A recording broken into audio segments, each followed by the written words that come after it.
Good morning. My name is Ryan Woods, and I have the pleasure of serving as the Parks Commissioner for the City of Boston, overseeing our 332 properties citywide. It's an honor to be here today with you on a day that has been a long time coming. The Muddy River Restoration Project honors Olmsted's towering legacy, aiming to revive the vision and balance engineering solutions with landscape design. The Muddy River stretches 3.5 miles from Ward's Pond to Charles Gate. This project's restored over 40 acres of riverside habitat and has had an impressive amount of sediment removed at about 90,000 cubic yards. There you go. This large-scale engineering and historic park restoration effort is a true collaboration between federal, state, local governments, institutions, organizations, and private citizens. As we are here to celebrate the completion of Phase 2, I want to congratulate all of the partners on creating an environment that fosters outdoor enjoyment, recreation, and a sense of community while making surrounding neighborhoods safer from storms and flooding. Here in the city of Boston, we're very fortunate to have a hardworking chief who oversees our environment, energy, and open space cabinet, as well as the Office of Food Justice and Historic Preservation. But in much simpler terms, she is in charge of all things green. For a land acknowledgement and brief remarks, please welcome Reverend Mariama White-Hammond.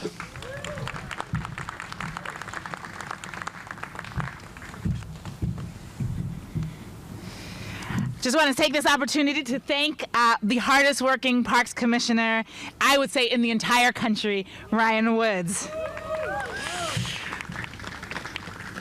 Because it is not warm, I am going to keep my remarks very brief. It's a pleasure to be here today. I grew up going to high school near here, and so I have watched this process unfold over many years, and I'm really glad that we're able to celebrate today. And most importantly, I want to take this moment to acknowledge that we are gathered on the native space and the traditional homelands of the Massachusetts tribe. The Massachusetts have been a part of the place we now call the Muddy River for thousands of years. Their stories are recorded in these waters and grounds. The ancient fish weirs are estimated to be about 3,000 to 5,000 years old, used to help feed communities near here. And they are still here. Despite the arrival of colonists who saw this land, these resources, and these people as a commodity, the Massachusetts are still holders of Boston. And so I invite us to consider the legacy of colonialism, the way it impacts people, and the way it has impacted our land. And I hope as we think about this restoration, we'll take a moment to imagine what this space was thousands of years ago and ask, how can we restore not just the land, but the balance of relationship between people to move to a more beautiful and just world? I'm grateful to be here and grateful for what this marks in terms of the progress we've made as a community and the work still to come. Thank you.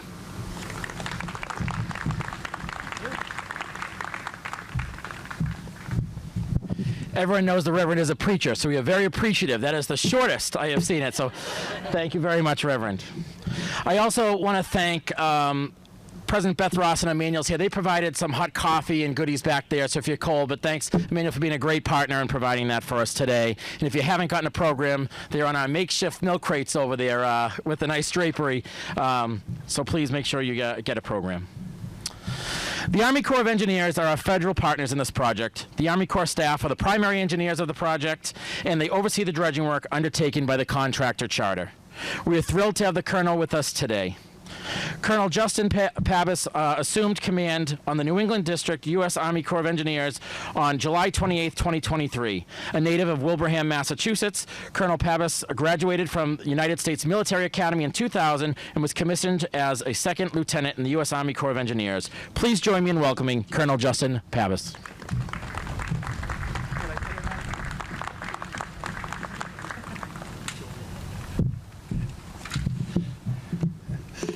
Ladies and gentlemen, good morning. I'm Colonel Justin Pabis, the commander of the U.S. Army Corps of Engineers, New England District. I'm excited to be with you here today.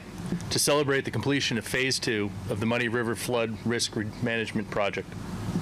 As a Massachusetts native, I'm familiar with the Muddy River and the Charles River Basin. In fact, I played the song Dirty Water at my change of command you just heard about.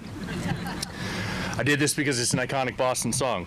I'm proud to say that through the dedication and hard work of all of our partners, the Charles River is no longer dirty, and now the Muddy River is anything but muddy.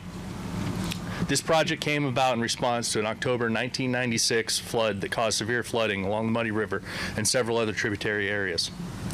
Our goal through flood risk management was to increase flood control, improve water quality, and enhance the aquatic and riparian habitat no worries, within the Muddy River. I'm proud to say that I think we've achieved these objectives. As many of you know, we held a ceremony in Phase 1 in the completion back in April of 2017. I'm honored to be here today for the cutting of Phase 2. But the work doesn't stop here. We continue to monitor the Muddy River, and the local community must maintain the environment and never let it fall into neglect and disrepair again.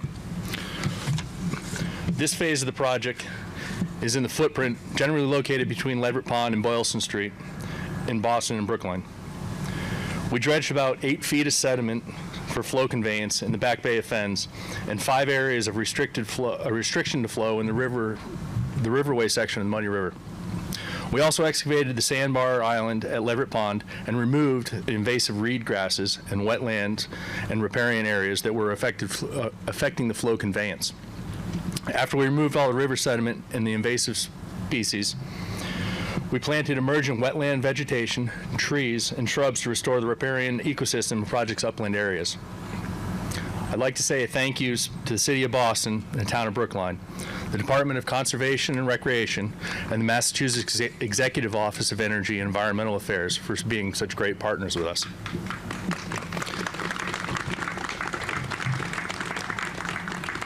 Without your assistance, this project could never have been so well executed. I also want to recognize my project manager, Ms. Jennifer Flanagan, and her team, as well as our contractor, Charter Contracting Company. Thank you for the outstanding work.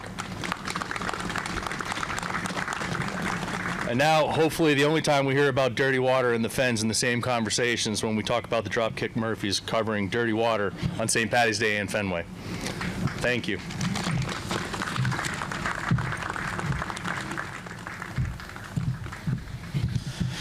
Thank you very much, Colonel.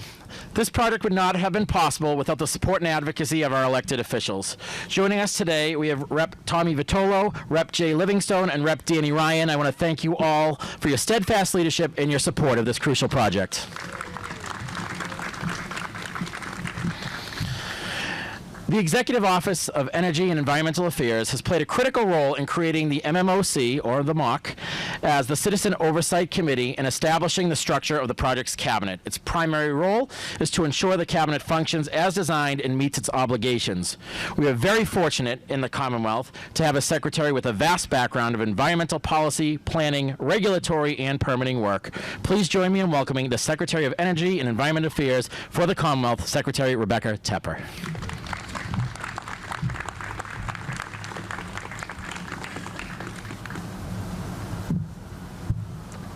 Good morning. Much shorter. It's really a pleasure to see everybody here today. What a great day we have. It is a little chilly, but great crowd. Really happy to see everyone. You know, it is a pleasure to join you today to celebrate the completion of this long-awaited work. I want to acknowledge our partners who are here. Mayor Wu, as you all know, a leader in the country on green, all things green.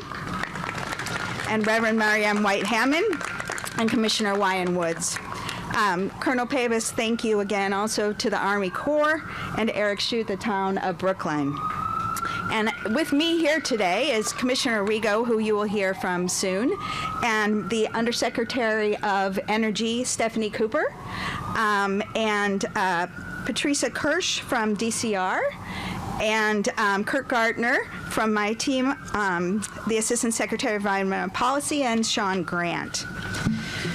So thank you all to our team who have been working on this tirelessly, as I know many of you have been.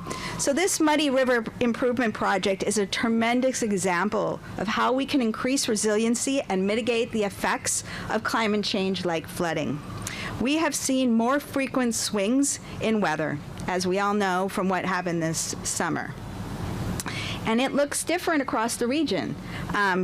This summer, I spent a lot of time out in Western Mass and Central Mass dealing with flooding for farmers. But there's also flooding that happens in areas like this.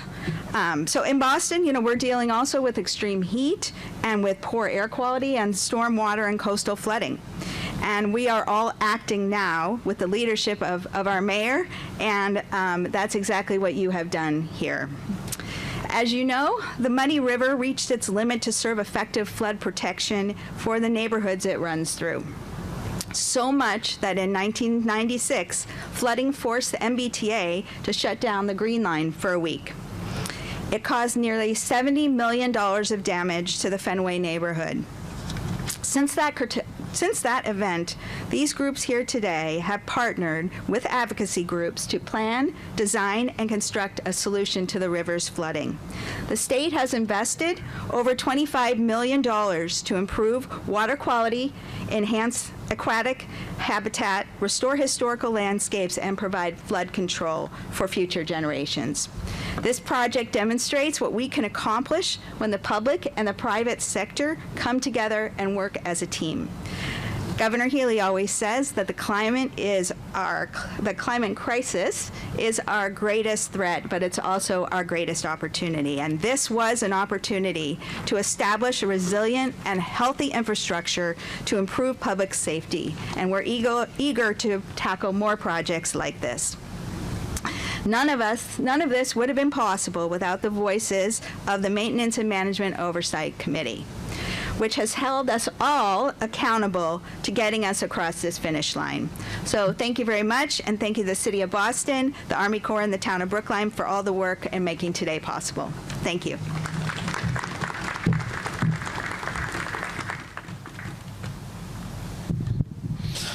Thank you, Secretary. A special thanks to Charter Contracting. They were here daily through both phases of this project, making it come to fruition. Your team was always very professional and great to work with. We want to thank you for your efforts that you did throughout this project. Also, a special thanks to CDM Smith, who assisted us with compliance support throughout this project, especially with the Conservation Commission process, which, if anyone knows that, we greatly appreciate CDM Smith for all of their efforts helping us get through the process. Special thanks to Bob and Mary.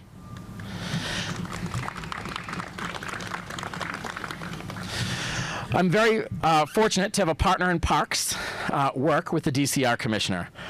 On our monthly calls, we're able to collaborate, ask for and offer guidance, and always talk about our favorite constituent topic, dog parks. DCR has jurisdiction of over 450,000 acres of parkland throughout the Commonwealth. With this project, they oversee the historic parkways, including the Riverway and the Fenway, and oversee approximately 80 stormwater outfalls that discharge into the Muddy River. Please join me in welcoming the DCR Commissioner for the Commonwealth, Brian Arrigo.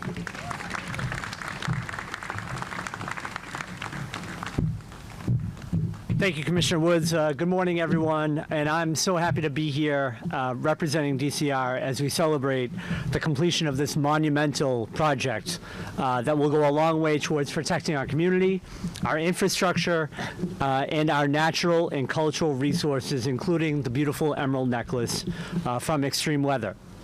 And that's something that we know is going to continue to be a problem as we tackle the climate crisis. As the Secretary said, we wouldn't be standing here today without incredible partnership. We had incredible partners in the City of Boston, the Army Corps, the Town of Brookline, and of course, our advocates. Partnership is something that is truly valued in the Governor Healy administration, and it's something that is incredibly important for us at DCR.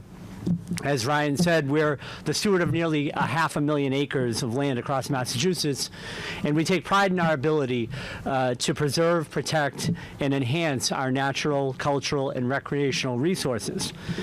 And across all of our properties, we have so many valuable partners that are so important to our mission and who support us, like all of you here today. And so I want to say that thank you for your partnership and for your continued support.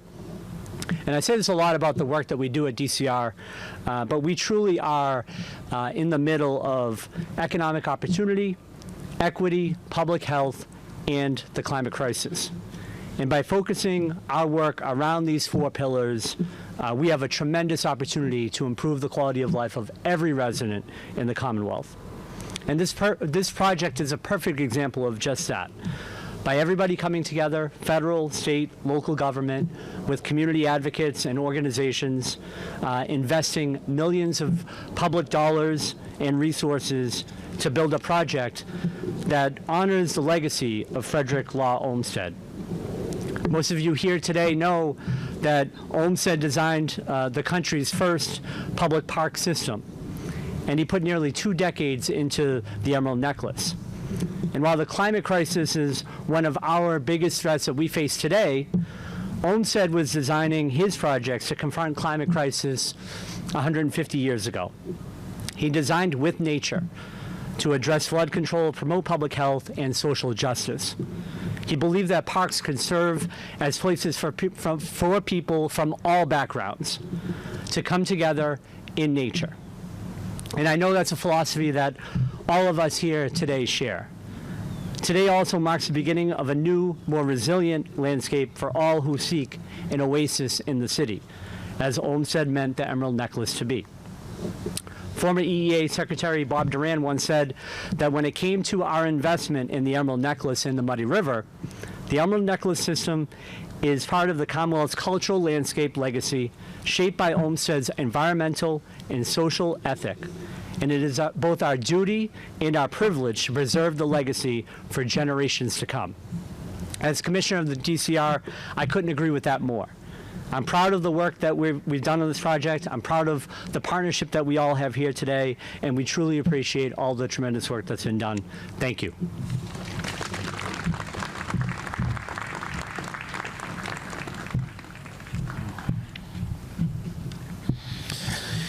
Investment in green infrastructure exemplifies Mayor Michelle Wu's dedication to creating a greener, more equitable, and more family-friendly Boston.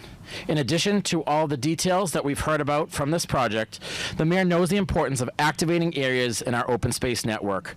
Her administration, especially through her budget office, worked with us to provide an additional $4 million in funding for Phragmite removals that opened up beautiful sight lines that we can see behind us and made areas more welcoming and accessible. Over the next year, you will see an $8 million investment in pathway and safety improvements throughout the Back Bay Fens. I am honored to be part of this team, and I'm honored to welcome our Green New Deal Mayor, Mayor Michelle Wu. Good morning, everyone. Thank you so much to certainly the best Parks Commissioner in the entire country, Commissioner Woods, and to the entire Parks Department team who are here, who have been involved with this project, and those who aren't here right now. I'm so grateful for the leadership of our Chief Reverend Mariama Whitehead, now in the back, and all of our partners here from Brookline, from the Army Corps, from the state level. Thank you so much for all that you do, and I'll include to our elected officials as well. Jay and Danny, and I didn't see where Tommy is, but how did I not see where Tommy is?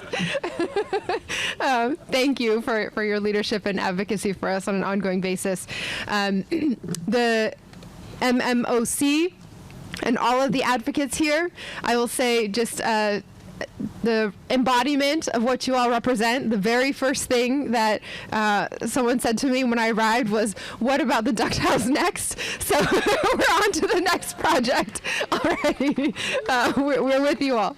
I just came from the city's annual winter preparedness press conference. We were at Frontage Road with a 2,000-ton salt pile behind us, really sharing some of the information about all the logistics that goes into making sure people will be safe and prepared for any possible New England winter that we could have over the next couple months.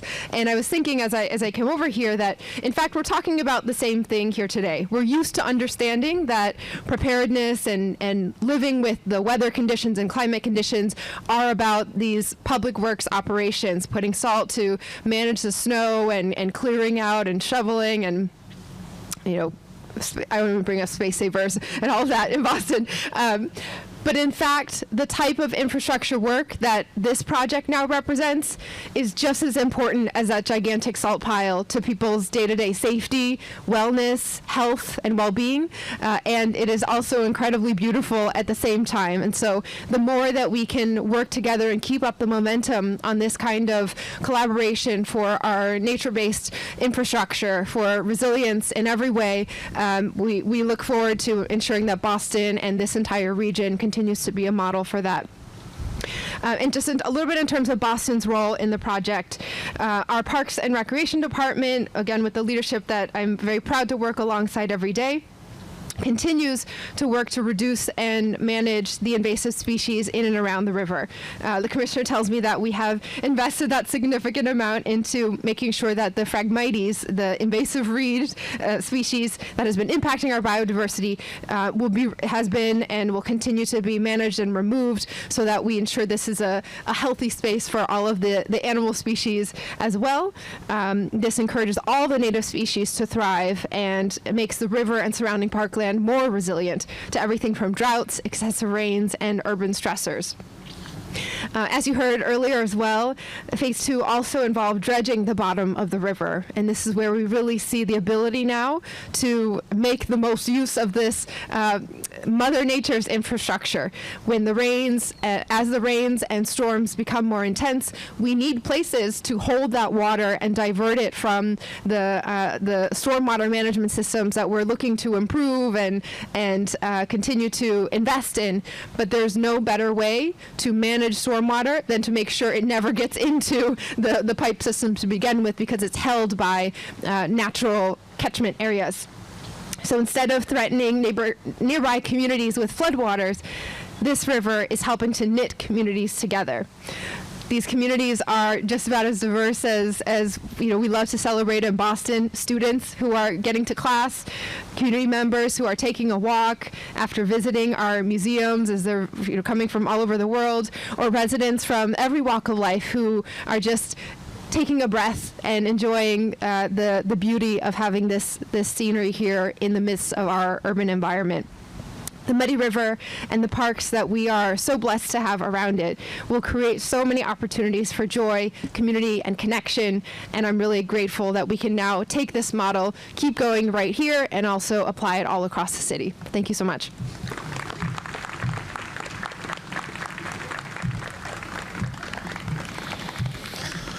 Thank you, Mayor Wu. I want to take a quick moment to thank the Emerald Necklace Conservancy.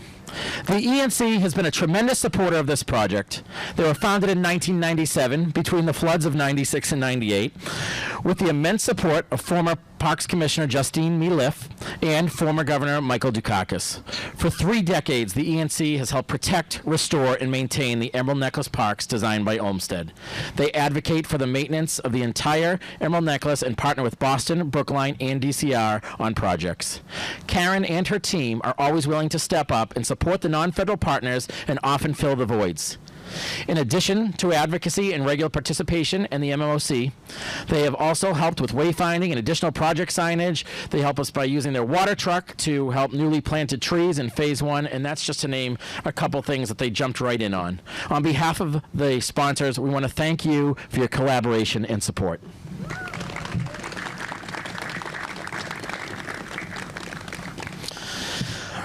I have the pleasure of collaborating regularly with the town of Brookline on open space projects and initiatives. We share several parks along the Emerald Necklace and often call on each other for support and guidance.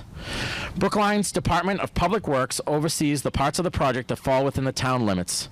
Recently, the town also successfully restored the Carlton Street footbridge under Commissioner Cheat's leadership.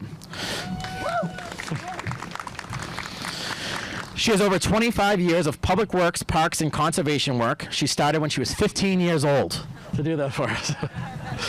Erin is a passionate leader who continues to strive to enhance the quality of life and environment for Brookline residents. Please join me in welcoming Brookline's Public Works Commissioner, Erin Chute.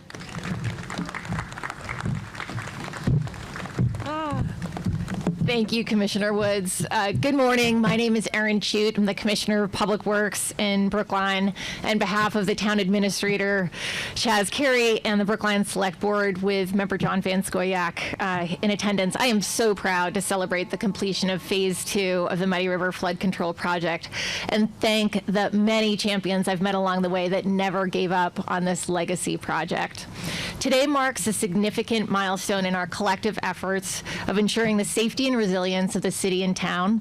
This project stands as a testament to our unity and shared commitment to safeguarding against the devastating impacts of flooding and underscores the benefits of improved access, value of careful historic preservation, ecological restoration, and the incredible economic and social returns gained from investing in our public parks.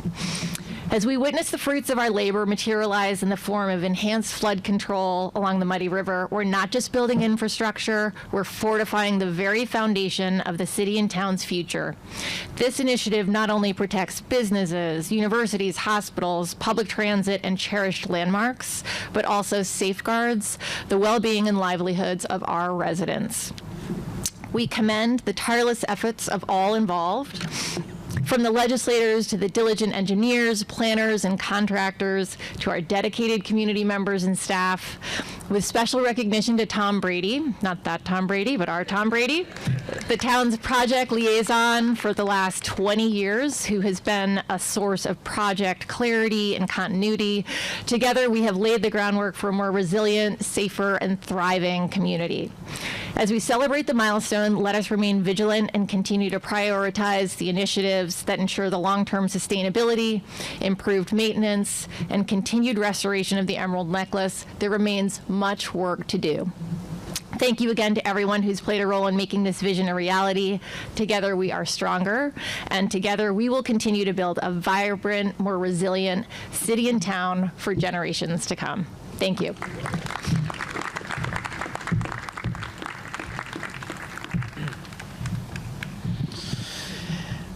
Erin briefly touched on this, but on behalf of the non-federal sponsors, I want to call out our champions who worked on the ground with this project. We get to stand up here and speak at the podium, but Patrice Kish from DCR, Tom Brady from Brookline, and Tom Timmons from Boston worked for years to bring this project to completion. I can only imagine the amount of steps they've got in on their watches and stuff, calculating on the amount of site visits weekly walking the entire river. So thank you very much for all your work. As we stand here today, celebrating the ribbon cutting for Phase 2, it's essential to acknowledge the profound impact of those who've guided us. Sadly, we recently lost Fran Gershwin, the chair of our oversight committee, the MMOC. Fran kept us non-federal sponsors on task and always had the best interest of the project in mind. In honoring her memory, let us forge ahead with the same dedication and passion that Fran brought to this project. The MMOC advocates for the public interest, promotes intergovernmental collaboration, and supports best management practices for the long-term health of the Muddy River and its parks. Kelly Brilliant stepped up and took on additional responsibilities during Fran's illness. Kelly continues to keep things moving forward and has been an outstanding partner for the non-federal sponsors. Please welcome the chairperson of the MMOC, Ms. Kelly Brilliant.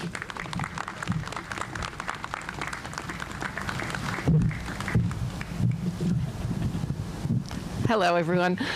On behalf of the Muddy River Maintenance and Management Oversight Committee, the MOC, I am so appreciative of this opportunity to thank the many contributors to the historic project on this momentous occasion, and I will be brief.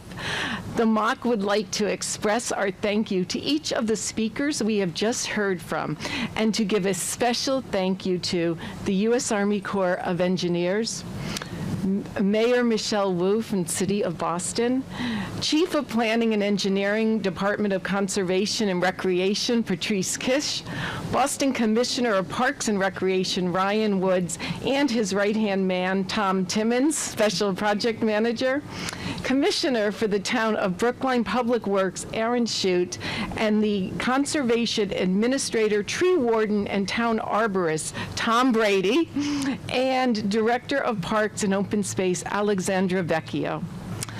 I would like to also honor, as Ryan did, some individuals who are sadly no longer with us, but who have made a tremendous contribution to this project. Fran Gershwin, the Chair Emeritus of the MOC, Jack Martin, former Vice President of Business Administration for Northeastern University, and Mike Keegan, former Project Officer from the U.S. Army Corps of Engineers. We miss them and we thank them for their contribution.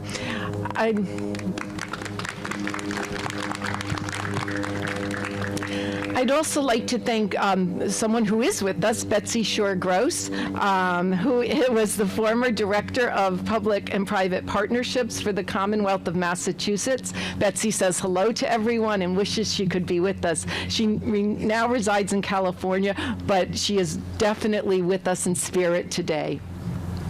Lastly, as the representative for the MOC, I want to deeply thank the numerous citizens and organizational advocates here with us today and those who cannot be with us. The MOC includes representatives from several esteemed organizations, and I'd like to just recognize the organizations. Brookline Green Space Alliance, the Citizens, you can applaud, the Citizens Advisory Committee, Charles Gate Alliance, Charles River Watershed Association, Emerald Necklace Conservancy, Fenway Alliance, and Longwood Collective, and several dedicated private citizens who are a member of our group. I'd like to end my remarks, thank you. I'd like to end my remarks with one of my favorite quotes, and I think a fitting one for today, by Louis L'Amour. There will come a time when you believe everything is finished. That will be the beginning. The MOC is delighted to begin with all of you in the stewardship of this restored Olmsted treasure, a generational gift to Boston and Brookline citizens and to our thousands of guests and visitors each year. Thank you.